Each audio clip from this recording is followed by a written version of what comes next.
Morpheus, the line was traced, I don't know how. I know. They cut the hard line. There's no time. You're going to have to get to another exit. This is your last chance. After this, there is no turning back. You take the blue pill and the story ends. You take the red pill and you stay in AI Wonderland. And I'll show you how deep the rabbit hole is.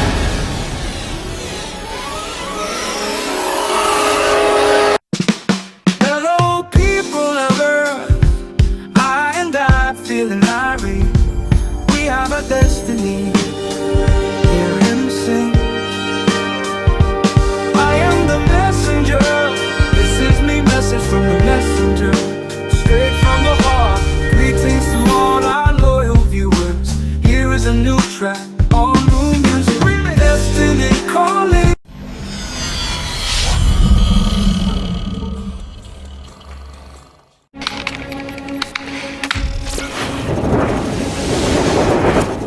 The Matrix Resurrections explained by Thomas Anderson. Good evening. Before I begin, I want you to remember there are three matrices. The simulation, the artifact, reality. Not one matrix, three. One more piece of that frame matters just as much tonight.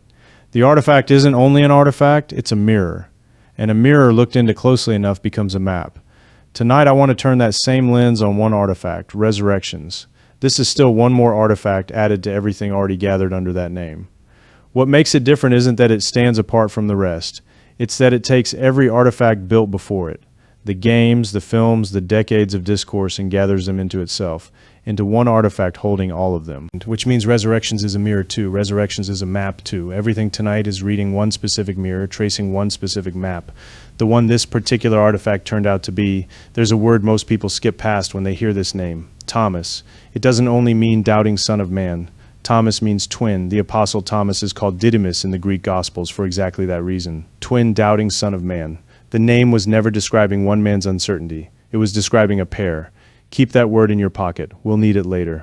The plot itself is where this actually begins. Thomas Anderson is no longer a hacker living two lives. He is a video game designer, successful, respected, asleep.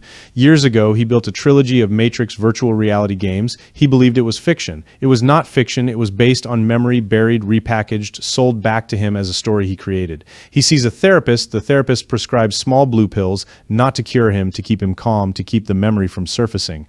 The plot is not hiding the collapse. The plot is describing it directly. A man is kept asleep by the very story that could wake him. The first Matrix folded into the second, and nobody on screen notices. The object tells a version of the same story.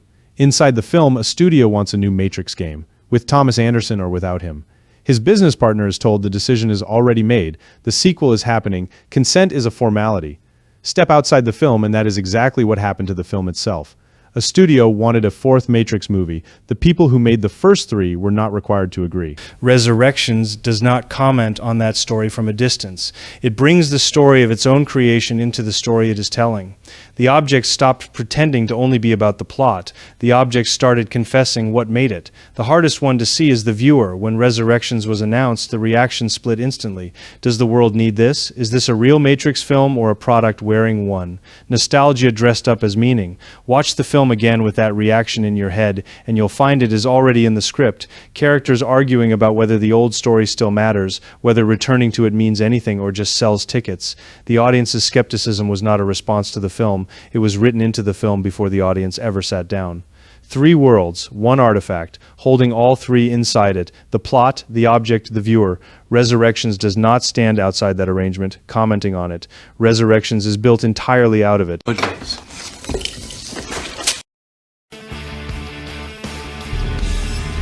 This is the moment for you to show us what is real.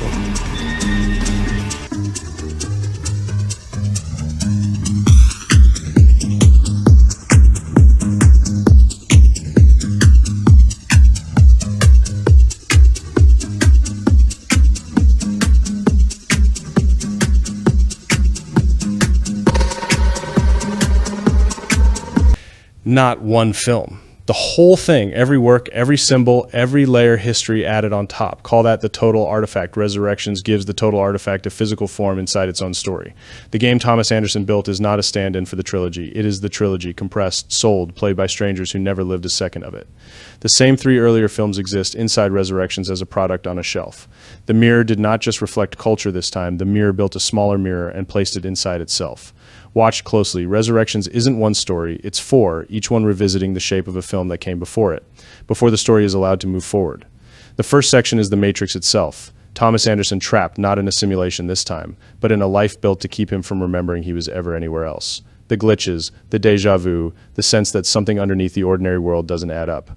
Same shape as the original film's opening act, a man circling a truth he isn't ready to name. Aha, here he is at last. Neo, the one you see.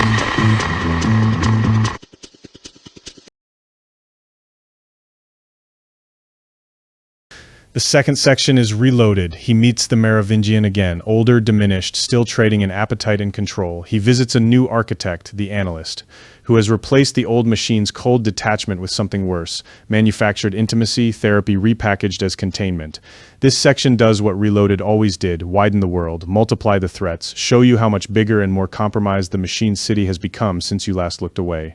The third section is Revolutions, the confrontation. Bugs and her crew aboard a ship named for memory itself, the Mnemosyne, go to war to bring Thomas Anderson back to himself. And here the film adds something worth sitting with. Bugs and her crew are not simply rebels, they are, in essence, reflections of Matrix fans, the people who kept searching for Neo long after the story supposedly ended, refusing to let the legend stay buried. The rescue isn't just a plot device, it's the fandom, dramatized, going in after the man they never stopped believing was real. The fourth section is the resurrection itself. Thomas Anderson goes to speak with the Analyst, the machine's chosen representative, and offers to end his own life to save Trinity. That offer is the whole film's answer to the architect scene from Reloaded, not a system explaining probability to a man who has no real choice, but a man choosing anyway, fully, with everything on the line. Revolutions gave you a treaty. Resurrections gives you a decision made by one person for one person that happens to save everyone else in the process. I kept such a close eye on you, and still you found a way out.